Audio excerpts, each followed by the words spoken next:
Today, we're talking about how your identity determines your wealth.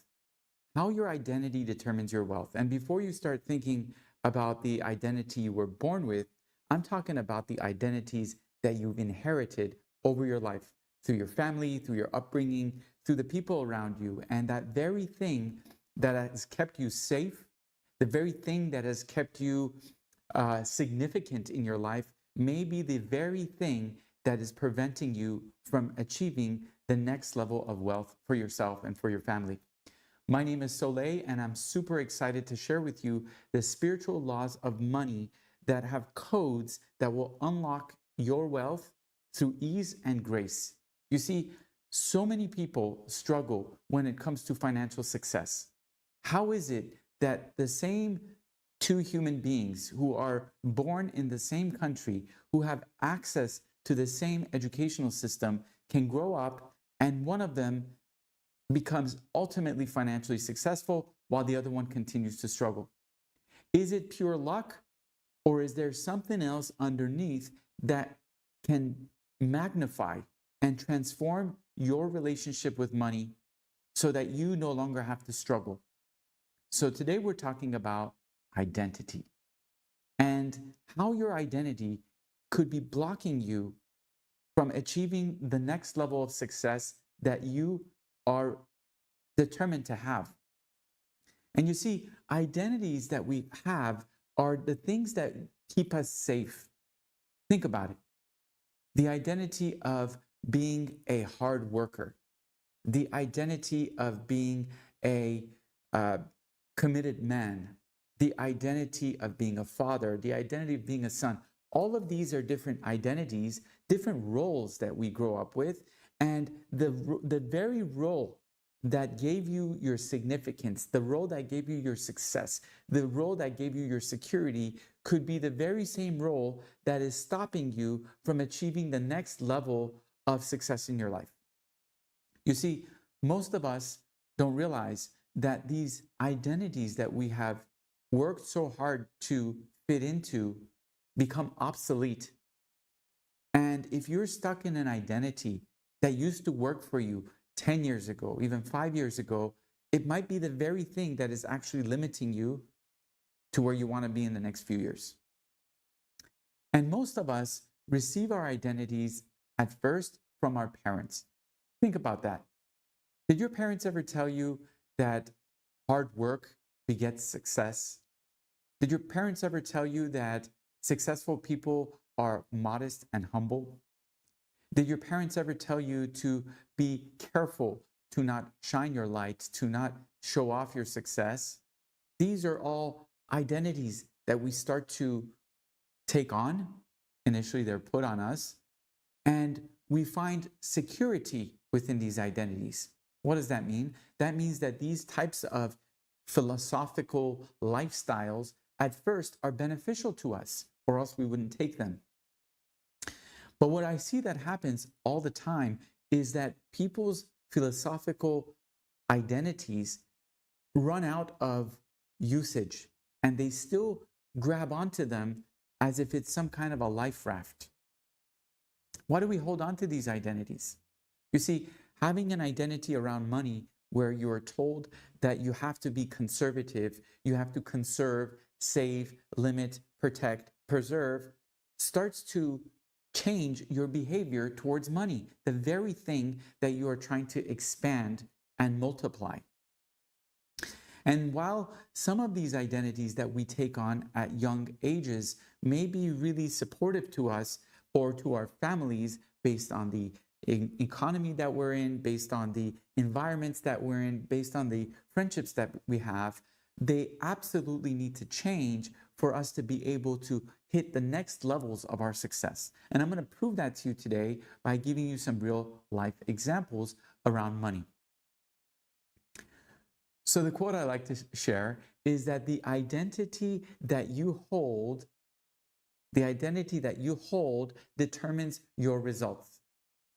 Have you been told that certain identities around money are safe? No wonder you might be stuck at a certain level of wealth. You see, with anything, including technology, things become obsolete. So when was the last time that you upgraded your software system around money? When was the last time that you took a real new look with fresh eyes around your relationship with money, your perspectives around money, your behavior towards money, and the way you interact and engage with money?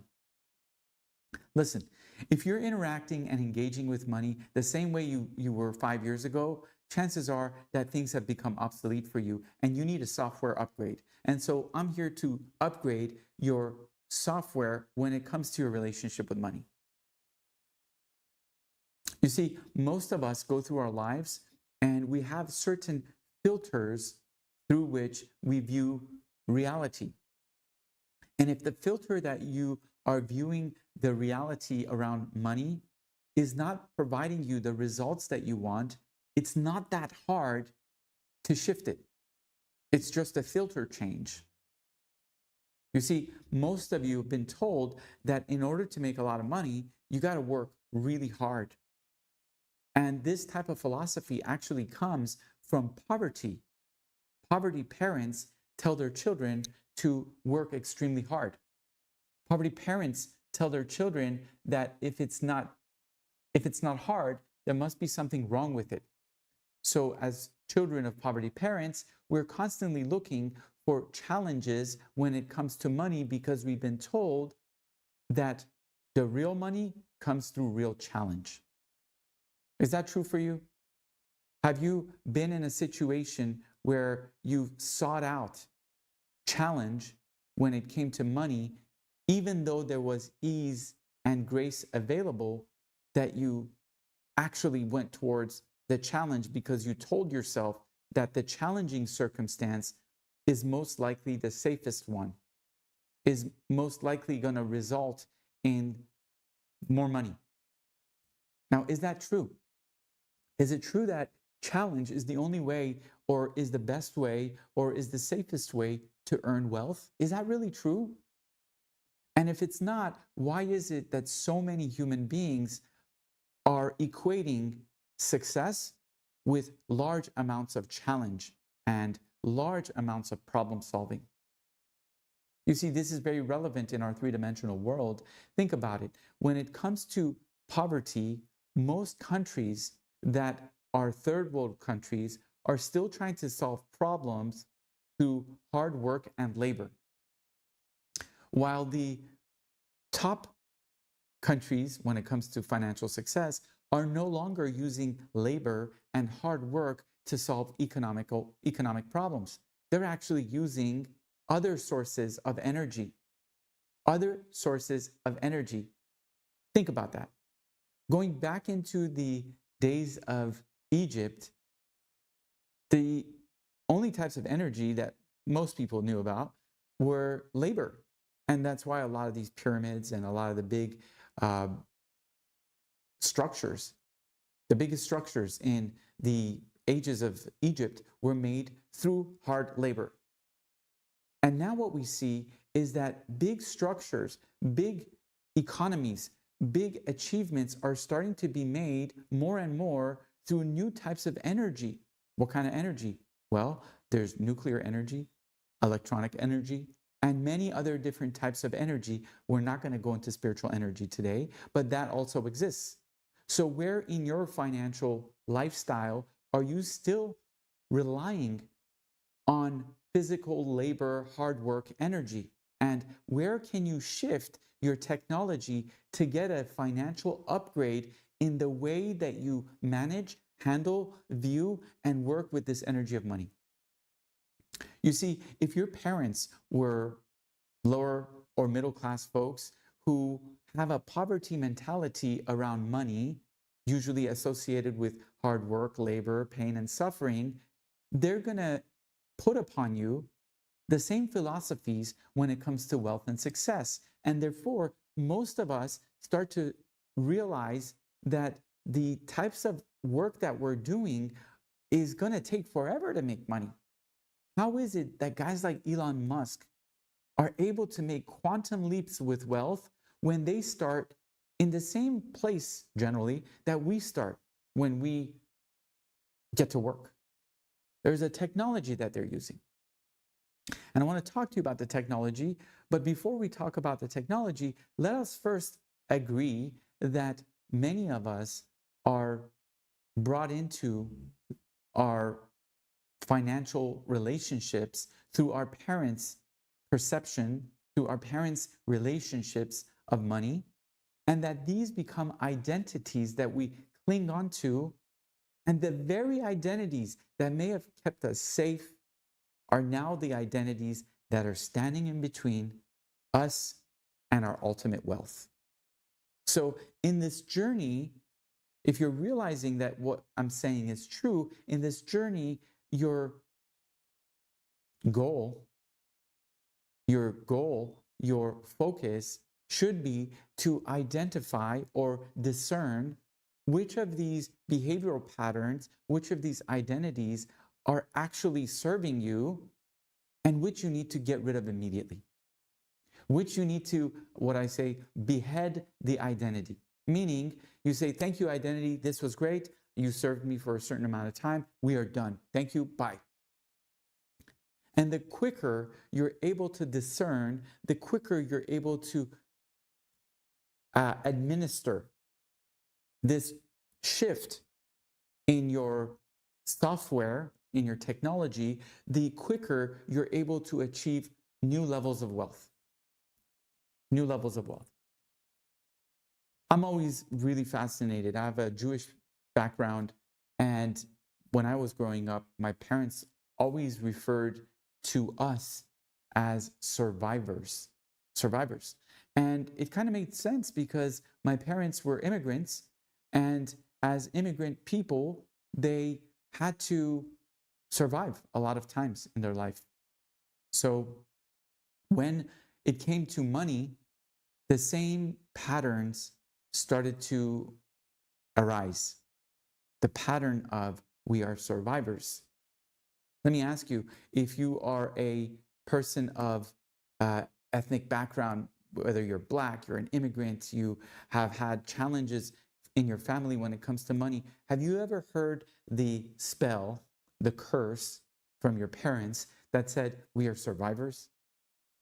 And that very thing, that very identity of we are survivors, when it goes into your system, it becomes a behavioral pattern. You see, when you are operating from the perspective of survival, the choices and decisions you make around all things, including money, are very unique compared to someone else who is operating from not survival, but a place of thrival.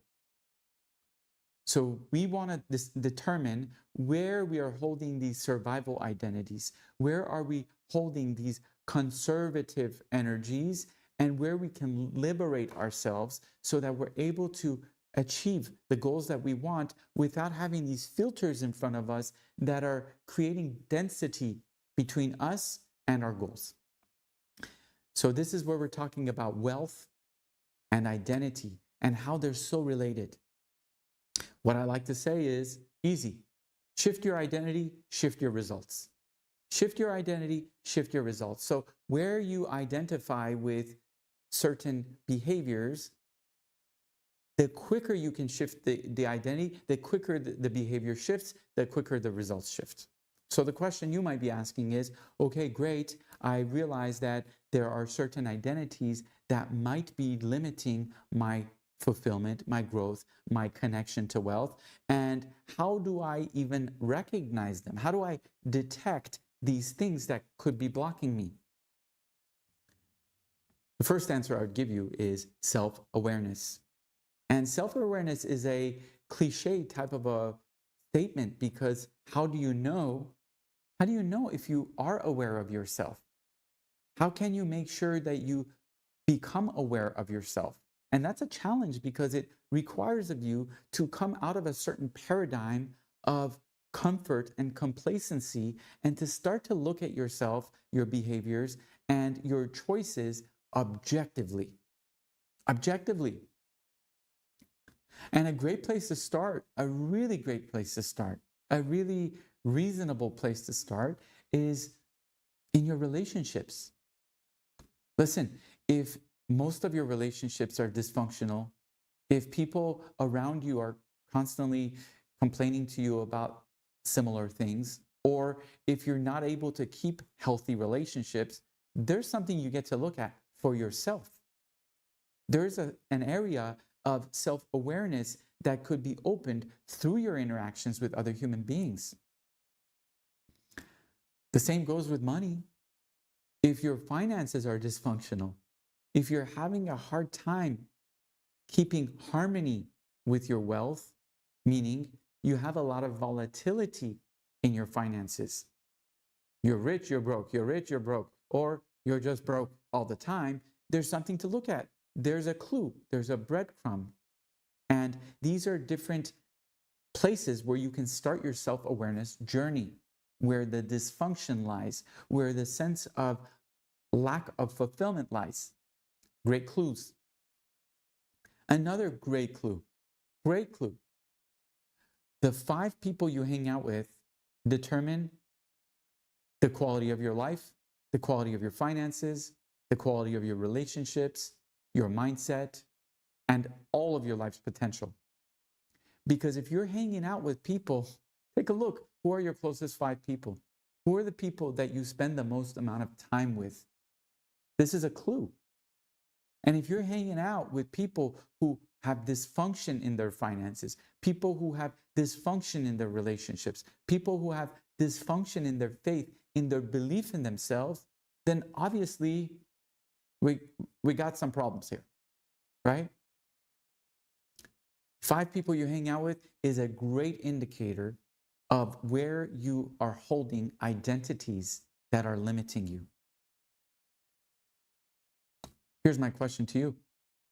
Whatever limitation you have, whether it's financial, whether it's relationship oriented, whether it's a spiritual limitation, let me ask you, is that limitation that you believe you have, is it even real? Only you would know. Is your limitation around money, the fact that you're not able to hit a certain level of wealth, is it a real limit? And if you say it's real, who placed it upon you? Who placed it upon you? I'm reminded of that beautiful cartoon of the circus elephant, which is a young elephant. And they take this young elephant, they bring him to the circus, and they park him outside of the circus tent with a very small chain attached to one of his legs, attached to a chair. And at the beginning, because the elephant is so young, doesn't know how to maneuver, doesn't know how to just get away, doesn't realize that the chair is something that is less powerful than him. And as the elephant grows up, gets older and older, becomes a large-sized elephant, and every time they chain this elephant's leg to the same chair, it doesn't escape because it assumes that this is a limitation, because the limitation happened at such a young age when the awareness wasn't there of the limitation, and the elephant received this as a software, as a code inside of his software. And so now he assumes that the code is real. Where in your finances are you assuming that your limitations are real? Where in your finances are there mass opportunities that you are forfeiting, that you are overlooking and discounting because of the software you've been running for years? Now, this is a pretty scary and exciting thought, because what I'm really sharing with you is that there are huge gaping holes of opportunity in your life that you might be deferring, or diminishing, that could actually take you to your next level of success. And what it takes is self-awareness, double checking, and being objective about yourself. Where in your life, where in your finances do you default into certain behaviors, certain mindset? Let's take a look at one of them. Where in your life do you default that saving is better than investing? Where in your life do you default that selling something is better than buying something, investing in yourself in something? You see, if you've been raised in a poverty mindset household, your parents probably were merchants. They were people who had to sell things, widgets and things, tchotchkes.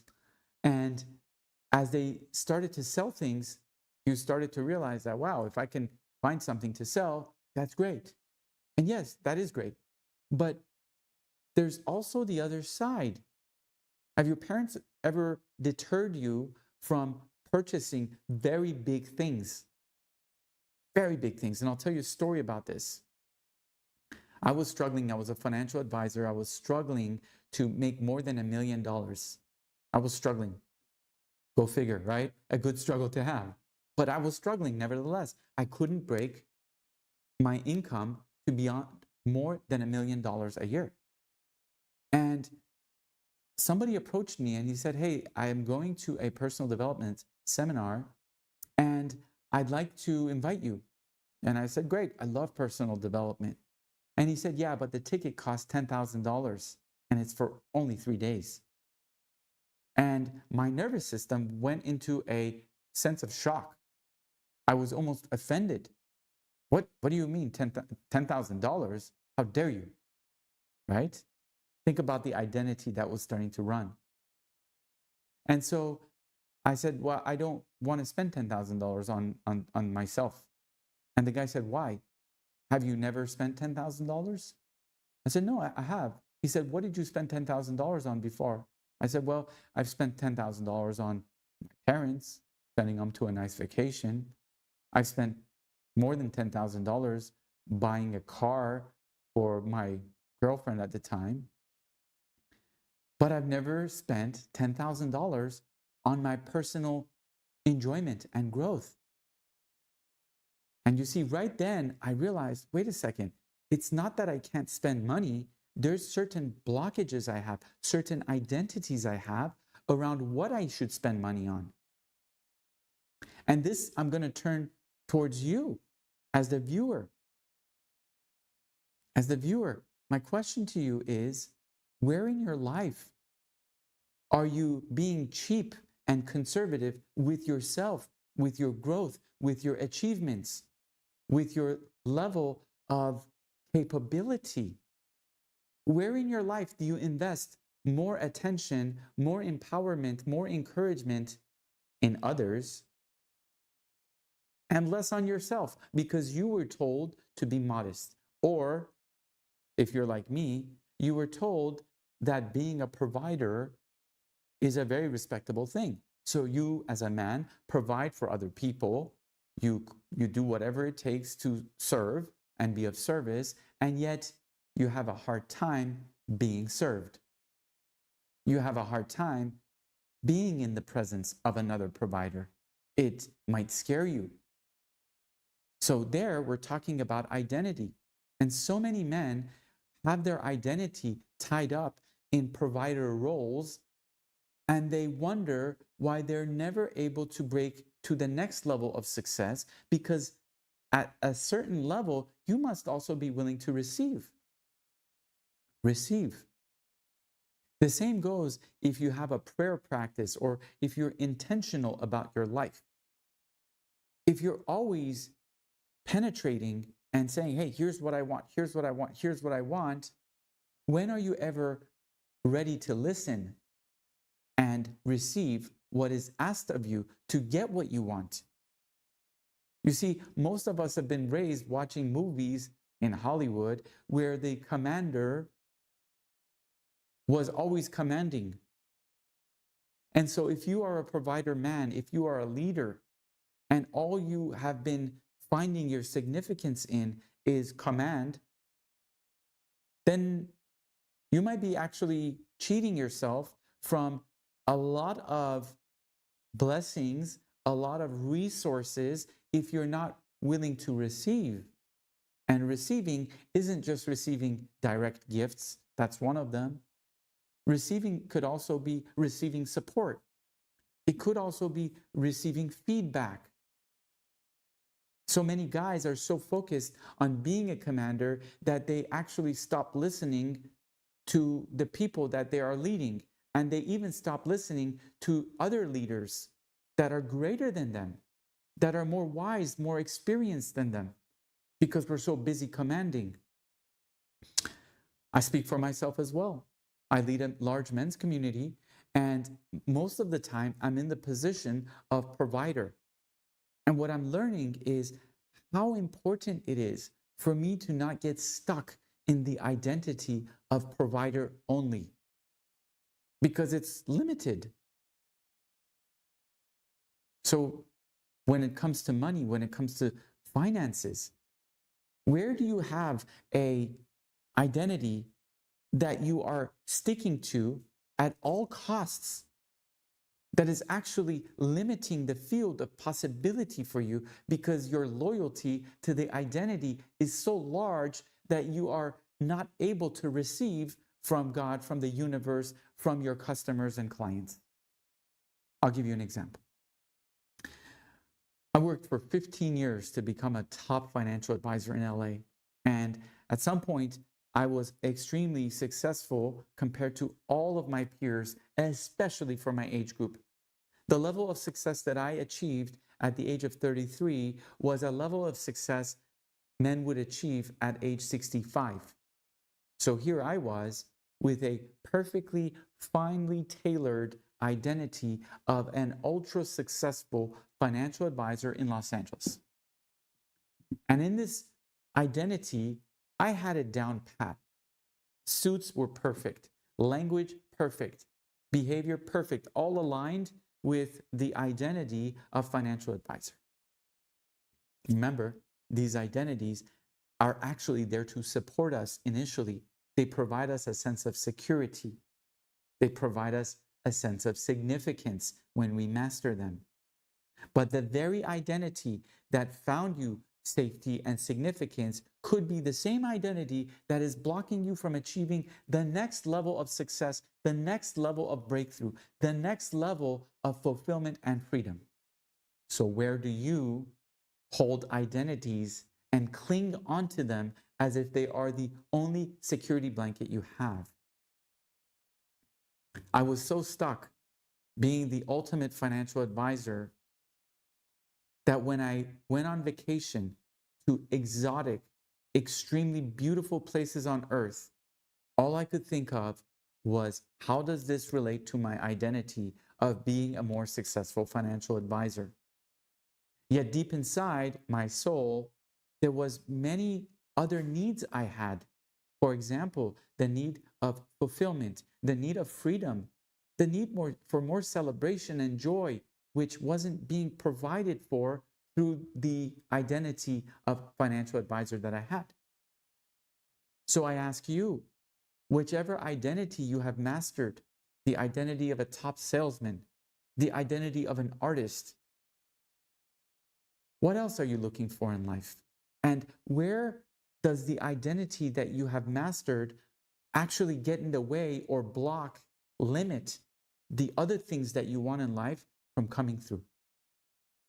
And in order to be able to achieve what you really desire in life, you must be willing to take inventory of the identities that you hold.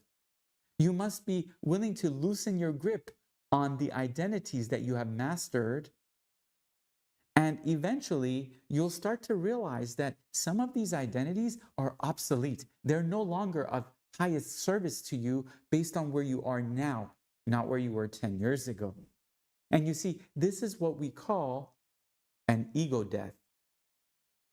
An ego death is when you start to acknowledge an identity that you've been clinging onto, and you start to unload the identity. And this unloading of the identity is actually pretty challenging, because the identity is relevant to your security. I mean, if you're a top financial advisor, or you're a top salesperson, or you're a really incredible artist, and I came to you and I said to you, look, the fulfillment that you're looking for may require you to put away this identity that you have worked really hard to master. Are you willing to make a trade? That is really scary. It's scary because you must first let go of the life raft before you're able to swim onto the new luxurious island. And letting go of the life raft that's been supporting you, that has been of service to you for so long, is an actual threat. It's an ego death. The ego is the identity. And it's not until you let go of the identity and kill the identity that you can fully receive the blessings of the new world, the new paradigm, the new identities that are awaiting for you. So I make a prayer for you if you're listening to this. I make a prayer and I pray that whatever identity that you have, that you've been using and supporting yourself and your family with, reveals itself in the next 5 days. And that all of these identities that you have coming through you, you're able to view with objectivity, that you're able to say, wow, I see how I'm taking significance in this identity that I have. And I also see how this identity is limiting me from becoming the person that I want to become. And I pray that when you start to take inventory of these identities, that you view them with ease and grace, that you realize how blessed they were at the time they came into your life, that you're able to give the reverence to them and to retire them with ease and grace, knowing that you are safe, knowing that you are now at a new level of elevation when it comes to your finances, when it comes to your relationships, when it comes to your life's purpose and fulfillment as a man. I pray that when you're letting go of these old identities, that you realize how courageous you are, how adventurous you are, and how the new identity that is right around the corner for you, which you might not be able to see until you let go of the old, until you let go of security and safety, that this new identity is so fulfilling that you celebrate and you rejoice the fact that you retired the last one. And you see, brothers and sisters, the moment you retire something is the moment where the field of possibility opens.